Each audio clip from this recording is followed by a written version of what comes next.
Bonjour frères et sœurs, bienvenue de retour dans notre étude des 7 églises de l'Apocalypse. Plus exactement, l'église de Thyatire, qu'on a séparée en deux. La dernière fois, on a vu comment Jésus s'adresse, ce qu'il a à dire, à la prophétesse et à ceux qui la suivent. Et c'est pas beau. Pour moi, ça m'attriste énormément, honnêtement. C'est énormément qu'on ne prend pas en considération ce que Jésus leur dit, et les conséquences qui vont en venir, parce que notre monde chrétien est rempli de prophètes et prophétesses. C'est comme si on se fout de ce que Jésus a à dire ici. Le danger de cette femme, de la suivre et les conséquences. Mais, bon. Parce qu'ayant fini avec eux, il va même se tourner vers ceux qui vont rester fidèles. Et c'est intéressant de noter qu'est-ce qu'il leur dit. Nous, on penserait que ce serait, prenez vos gens à votre cou et soyez-vous de l'église. Mais non.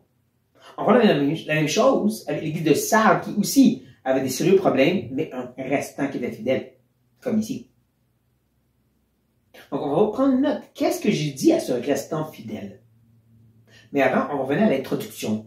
Je vous avais mentionné, la façon que Jésus se présente aux gens, c'est important pour qu'est-ce qu'il va leur dire. Donc, au verset 18, il avait dit ceci. Écrit à l'ange de l'église de Thyatire. Voici ce que dit le Fils de Dieu.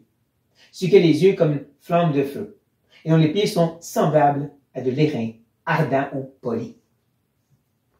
On a déjà vu l'idée des yeux comme une flamme de feu. L'idée qui va juger des cœurs.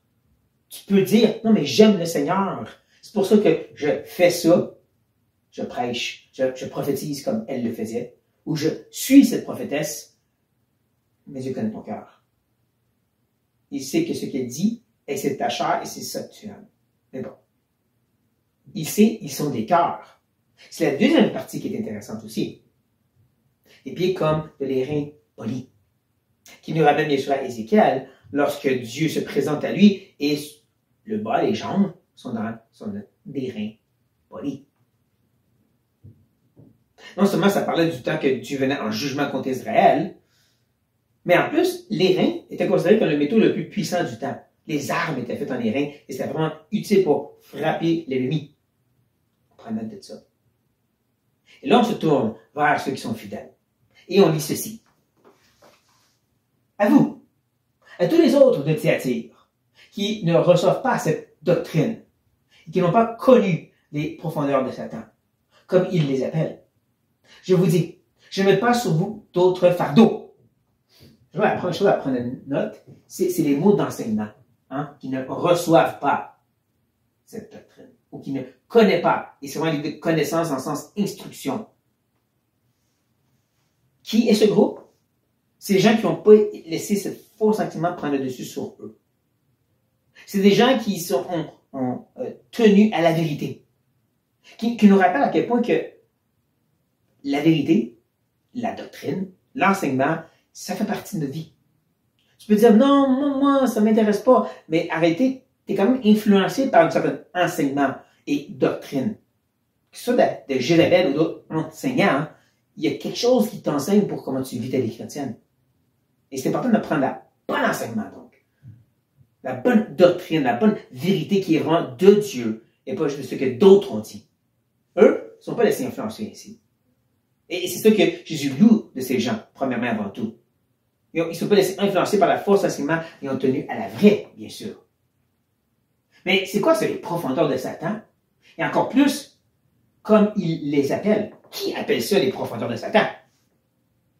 Bien sûr, je n'ai pas l'information sur c'est quoi les profondeurs de Satan, mais on peut se questionner sur c'est qui appelle ça comme ça.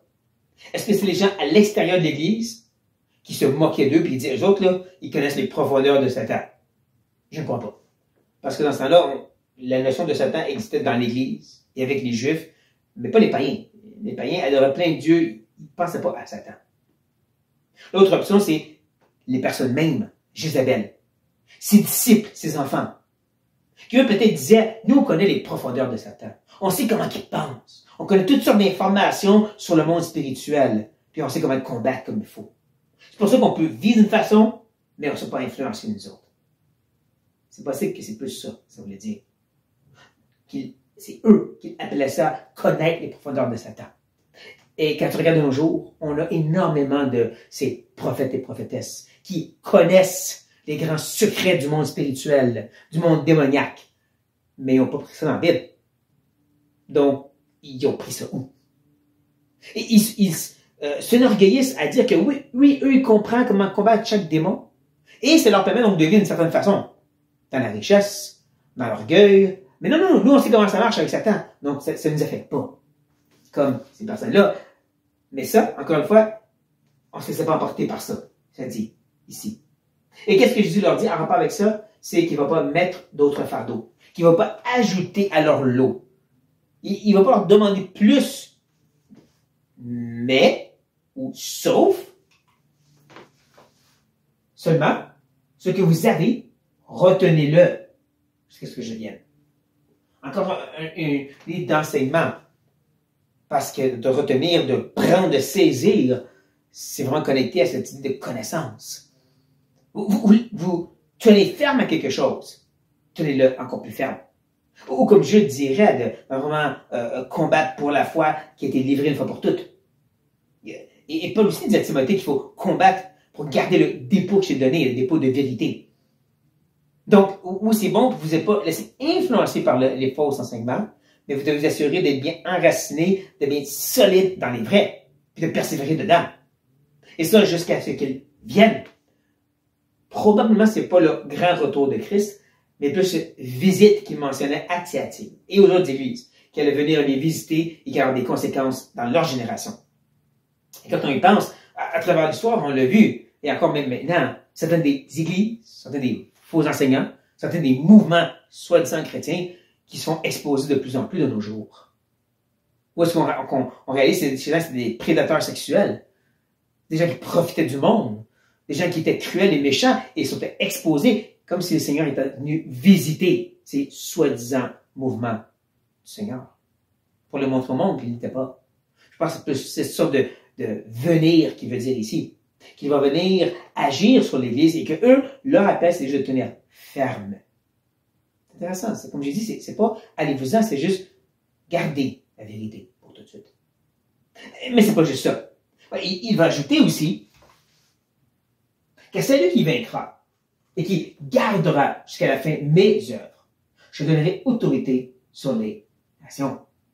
Ah, on aime cette idée, hein? Alors, autorité sur les nations, mais je peux vous montrer que c'était pas ce qu'on pense. Et pour tout de suite, prenez note de vaincre et de garder encore des paroles de combat, d'effort pour tenir à la vérité. Il parle de, justement, mes œuvres. En d'autres mots, les œuvres que moi, je les ai enseignées à faire. La sorte de vie que moi, je vous ai donnée dans ma parole. Parce que la connaissance nous amène à un vécu aussi. Ce qu'on croit, on doit aussi vivre en conséquence. Et ceux sont appelés à persévérer dedans. Pour pouvoir vaincre, pouvoir les garder. Et là, ils vont régner. Et c'est là qu'on se demande, est-ce qu'il veut dire que littéralement, on va chacun régner sur des nations, comme c'est dit ici, et comme certains le croient, ou est-ce que c'est plus une image? Une image centrée sur Jésus. L'idée qu'on va régner en lui, mais c'est lui qui va régner. Et vous allez comprendre pourquoi je dis ceci en continuant ce que Jésus enseigne. Oui, il ajoute, il les paîtra avec une verge de fer, comme on brise les vases d'argile, ainsi que moi-même j'en ai reçu le pouvoir de mon Père. Cette expression de paître avec une verge de fer nous ramène à Psaume chapitre 2, ou le deuxième psaume. Je vous encourage à le lire pour vous-même. Vous allez voir comment ça ne parle que de Jésus ici, de son règne à lui, le Fils de Dieu, qui va venir paître avec une verge de fer.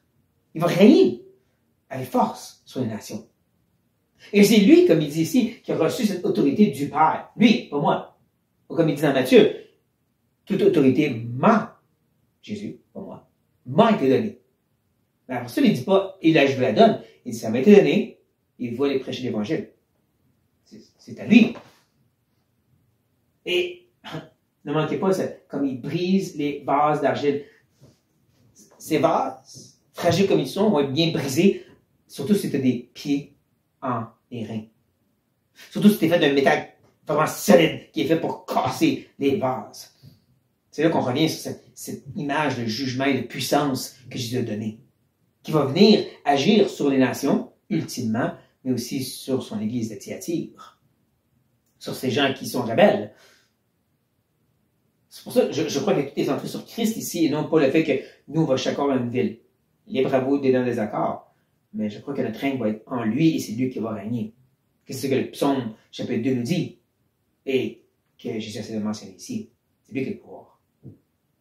Mais ceci n'empêche pas qu'on va quand même bien récompenser, il y a quand même une belle bénédiction de lui appartenir. Il va justement dire, à la fin, et je lui donnerai l'étoile du matin.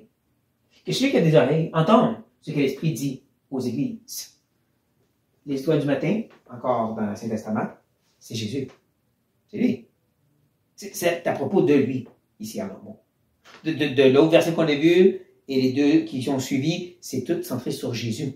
C'est pour ça que je pense que c'est plus à propos de lui, et d'être en lui, et que c'est lui qui règne. Et que notre plus grande récompense, c'est lui.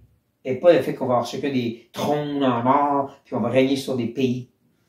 C'est à propos de Christ. Et comment on est tellement béni de l'avoir dans notre vie.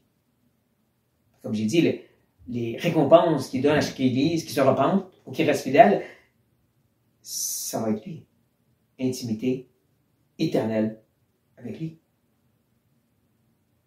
Mais ceci est un bon rappel parce que, comme je l'ai mentionné, nulle part il leur dit de quitter.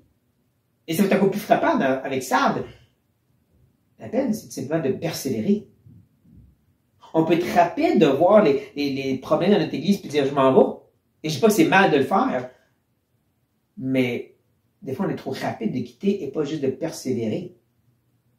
Juste persévérer dans la vérité que juste se sauver. On va voir encore plus avec Sardes qui peut avoir un bénéfice à rester, une utilité dans l'œuvre de Dieu. Mais bon, je ne vais pas trop me devancer. Je vais juste nous rappeler à quel point que Jésus met l'emphase sur, l'accent sur de tenir ferme, de persévérer dans les œuvres, de garder ce que nous avons et de nourrir davantage pour rester fidèle à lui. Et ça veut dire sa parole, ses commandements, sa doctrine. Que ce soit un encouragement pour nous d'encore plus s'enraciner dans ces vérités-là, pour faire face à la tempête de fausseté qui se passe autour de nous, chers frères et sœurs. Sur cette note, soyez bénis.